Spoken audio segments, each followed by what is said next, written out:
Hey everybody, I'm back here with something for you to think about here in this Friday. At least it's Friday when I'm recording this anyway. But I was reading in my devotions the other night in the book of 2 Timothy chapter number 2, and verse 19 kind of struck me as something important that we need to focus on and we need to apply in our lives, especially in our day and age. Paul said in verse 19 of 2 Timothy chapter 2, he said, "Nevertheless, the foundation of God standeth sure, having this seal, the Lord knoweth them that are his. And let every one that nameth the name of Christ depart from iniquity."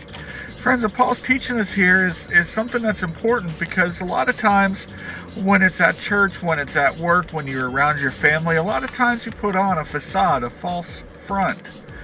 And people see that and they assume that's how we really are. But God knows. God knows who we are. God knows those false fronts that we try to put on in our lives. God knows when we're not being real. We may be able to fool some people sometimes into thinking that we're in a right, strong relationship with God. But God knows better. And then Paul has some practical advice for us here at the end of that. He says, "Let every one that nameth the name of Christ depart from iniquity."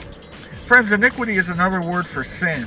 And Paul is telling us, if we're going to name Christ, if we're going to say, hey, I'm a follower of Jesus, then we need to get away from sin. We need to depart from sin. We can cover up our sin in front of others and make ourselves look real and honest and make ourselves look strong in our faith. But we can't do that before God, because God knows what's going on in our lives. Think about that this week. Do you got sin in your life that you're hiding behind a false front?